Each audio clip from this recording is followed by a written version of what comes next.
Hello friends.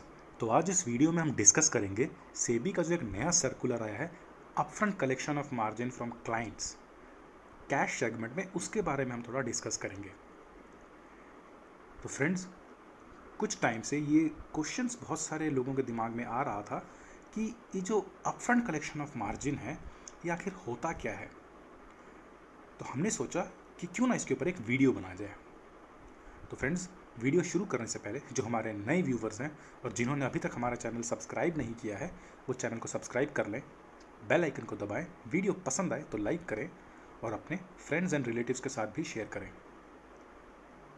तो friends, without wasting any time, let's begin. तो इस वीडियो में जो सेबी का नया सर्कुलर आया है वो कहता क्या है। वो कहता है कि ब्रोकर्स जो हैं उनको upfront collection of margin from clients करना होगा।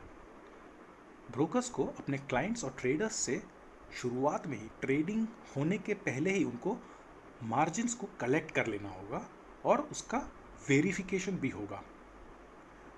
और ये अफेक्ट करेगा मेनली कैश सेगमेंट के दो एरियाज को, एक तो डिलीवरी ट्रेडिंग को और एक इंट्राडे ट्रेडिंग को। तो फ्रेंड्स, शुरू में हम देखते हैं डिलीवरी ट्रेडिंग को। तो before the introduction of SEBI circular titled Collection and Reporting of Margins by Trading Member, Clearing Member in Cash Segment dated November 19, 2019, which comes into effect from August 1, 2020. तो डिलीवरी ट्रेडिंग में ये जो rules हैं सेबी के circular के तहत, ये 1 अगस्त 2020 से लागू हो जाएंगे। A large part of the broking industry, especially traditional brokers, used to follow the T+2 day system of billing and collection. तो जो ज़्यादातर ब्रोकर्स होते थे, स्पेशली ट्रेडिशनल ब्रोकर्स, वो T+2 डे सिस्टम को फॉलो करते हैं। तो ट्रेडिशनल ब्रोकर्स में हम किन की बात कर रहे हैं, जो कि ऑनलाइन प्लेटफॉर्म्स पे नहीं है, जैसे ज़ीरोधा हो गया, ये सारे जो हैं एंजल्स एंड ब्रोकिंग हो गए, ये सारे ऑनलाइन प्लेटफॉर्म्स में हैं। लेकिन जो ऑनलाइन प्लेटफॉर्म्स में नहीं है, जो ट्रेडिशनल ब्रोकर्स हैं, वो इससे ज़्यादा इफेक्टेड होंगे। तो शुरुआत में हम T+2 सिस्टम में होता क्या है वो देख लेते हैं। In the T+2 day system, brokers were required to keep margins upfront with the exchange NSE and BSE के साथ।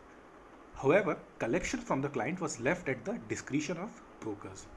तो T+2 डे सिस्टम्स में ब्रोकर्स जो होते थे वो मार्जिन्स एक्सचेंज के सामने यानी NSE BSE के सामने रख तो देते थे, लेकिन जो उनका कलेक्शन होता था क्लाइंट से वो उनके हिसाब से वो करते थे। इन T+2 डे सिस्टम्स में वो तुरंत क्लाइंट से ले नहीं लेते थे, जबकि वो एक्सचेंज के सामने रख देते थे। तो इसमें होता क्या था, Thus earlier, without having to put a single rupee as margin, a client could have entered into a trade in the cash segment for any amount as allowed by the broker and pay the amount to the broker till T+2 days. तो इसमें क्या होता था, जो clients होते थे वो brokers के जो भी नियम होते थे उस हिसाब से वो ट्रेडिंग में घुस तो जाते थे, लेकिन उनको एक भी रुपया खर्चा नहीं करना पड़ता था। और वो जो अमाउंट होता था वो T+2 डे सिस्टम्स में, T+2 डेज में वो ब्रोकर्स को वो चुका दिया करते थे। मान लीजिए इस केस में क्या होता था कि आपके पास ओनली 1000 रुपीज़ है, ठीक है।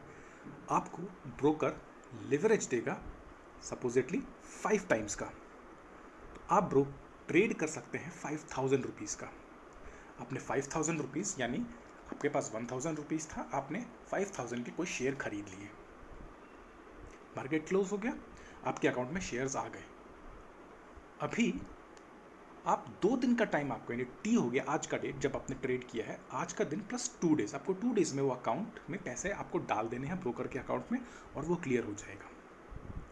सो does earlier without having to put a single rupee as margin, तो इसमें जो मार्जिन हो रहा है वो मार्जिन क्लाइंट नहीं दे रहा है, यानी आप और हम नहीं दे रहे हैं, वो ब्रोकर एक्सचेंज को दे रहा है, और जिसका कैलकुलेशन होता है डे के एंड में। तो उसमें क्लाइंट को अपनी तरफ से कुछ नहीं देना पड़ रहा है, वो इन्वेस्टमेंट जो कर रहा है वो पैसा तो लगा रहा है, लेकिन मार्जिन अमाउंट एक्सचेंज को नहीं दे रहा है, वो एक्सचेंज को ब्रोकर दे रहे हैं दिन के आखिर में जब उनको डिक्लेयर करना पड़ता है। तो ये अगस्त 1 2020 से रुक जाने वाला है। Now, from August 1, investors will have to keep the exchange prescribed margin with the broker, and only then they will be allowed to enter a trade, else margin penalty will be charged by the exchange to the client. अब अगस्त 1 के बाद क्या होगा कि अगर जो margin है जो पहले ब्रोकर्स एक्सचेंज को देते थे उसका कुछ परसेंट क्लाइंट या इन्वेस्टर को भी देना पड़ेगा, जो एक्सचेंज द्वारा निर्धारित किया जाएगा। अगर ऐसा नहीं होता है तो क्लाइंट को भी पेनल्टी लगेगी, लेकिन ये फेज बाय फेज में होगा, ये एकदम से नहीं हो जाएगा। तो ये बोलता क्या है, now from August 1 investors will have to keep the exchange prescribed margin. Investors will have to keep the exchange prescribed margin with the broker, and only then they will be allowed to enter a trade. इसका मतलब ये है कि अगर आप 10,000 का shares खरीदने चाहते हैं और आपको उसमें लीवरेज भी कुछ मिल रहा है ब्रोकर की तरफ से, तो आपको पूरे 10,000 देना पड़ेगा, ऐसा नहीं बोला जा रहा है। ये बोला जा रहा है कि जो भी आपको लेवरेज है उस स्क्रिप्ट के हिसाब से, उस शेयर के हिसाब से जो भी उसका मार्जिन डिसाइड करेगा, आपको उतना अमाउंट तो मिनिमम, अगर 10,000 के शेयर में से सपोज आप रिलायंस का शेयर अगर खरीद रहे हैं और उसका मार्जिन अगर 10,000 के लिए, या उसका मार्जिन 20% या 1% या 25% जितना भी रखा गया है उतना आपके पास होना चाहिए। मान लीजिए कि 10,000 के लिए आपके पास 5,000 होना चाहिए, तो आप 5,000 रख कर आप 10,000 का लेवरेज यूज़ करके आप वो शेयर्स खरीद सकते हैं। लेकिन ऐसा नहीं होगा कि 10,000, अगर 5,000 का मार्जिन है और आप 1,000 रख के ही 10,000 का शेयर्स खरीद रहे हैं, वो चीज़ अब से बंद हो जाएगी। अब हम चलते हैं इंट्राडे ट्रेडिंग की तरफ। तो इंट्राडे ट्रेडिंग में क्या होता है, for intraday trading the above mentioned circular proved ineffective. तो ये जो T+2 डेज वाला सिस्टम था, ये इंट्राडे ट्रेडिंग में क्यों काम नहीं कर पा रहा था? Why it was become ineffective is because intraday में तो आपका डे क्लोज के साथ आपका ट्रेड भी खत्म हो जा रहा है, तो आपको मार्जिन डिक्लेयर ही नहीं करना पड़ रहा है। ना तो ब्रोकर को डिक्लेयर करना पड़ रहा है, ना क्लाइंट को डिक्लेयर करना पड़ रहा है। डिलीवरी में तो दिन के आखिर में ब्रोकर एक्सचेंज को डिक्लेयर कर दे रहा है, बट इंट्राडे में जबकि जो पूरा साइकिल है वो एक दिन के अंदर ही खत्म हो जा रहा है, बाय और सेल आपका एक दिन के अंदर ही खत्म हो रहा है, तो उनको ब्रोकर को कुछ डिक्लेयर करने की ज़रूरत नहीं पड़ रही। उनको एक्सचेंज को, ब्रोकर्स को, ना क्लाइंट को, ब्रोकर्स और क्लाइंट्स दोनों को ही एक्सचेंज को कुछ भी डिक्लेयर करने का ज़रूरत नहीं पड़ रहा है। तो that is why T+2 day system वाला जो सिस्टम था वो इंट्राडे में इफेक्टिव नहीं हो पा रहा था। For intraday trading the above mentioned circular proved ineffective as the exchanges have been monitoring the margin collected by the broker on the net positions at the end of the day. तो जैसा कि हमने अभी discuss किया, at the end of the day में ही वो exchange को ब्रोकर्स द्वारा पोजीशंस बताए जाते थे।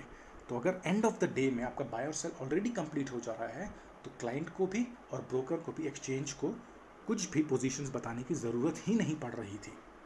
तो this system was not adequate to ensure that the broker has collected margin on the intraday trades entered by the traders. For example, if one buys 1,000 Reliance and sells it during the same day, no margin was required to be paid as per the calculations on the end of the day.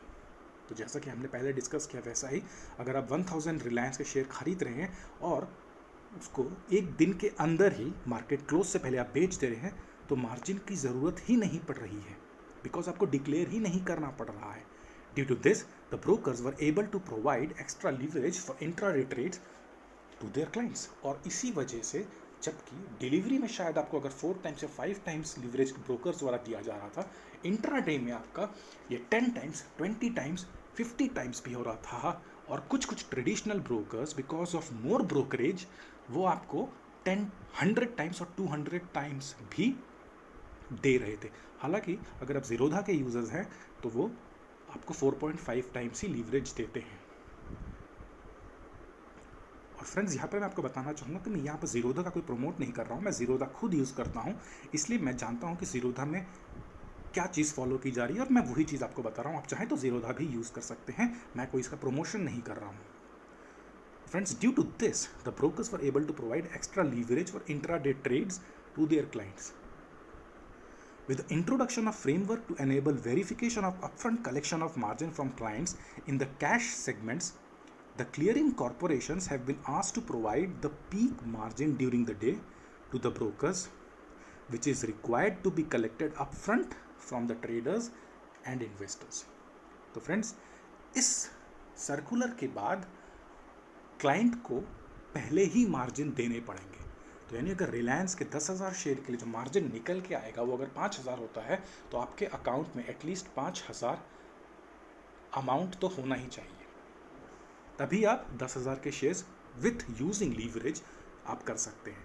अब अगर आप 10,000 पूरा payment करना चाहते हैं वो तो सबसे अच्छी बात है, लेकिन अगर आप लीवरेज यूज़ करके खरीदना चाहते हैं तो आपके पास एटलीस्ट 5,000 तो होने चाहिए, और वो आपको पहले ही डिक्लेयर कर देना पड़ेगा। आपको पास वो अमाउंट ब्रोकर के पास आपको पहले ही रख देना पड़ेगा, और इसका जो वेरिफिकेशन है वो क्लियरिंग कॉरपोरेशंस करती हैं।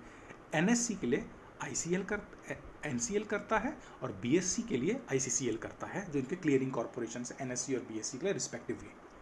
And the above practice of living margins only of the net positions of the day will stop.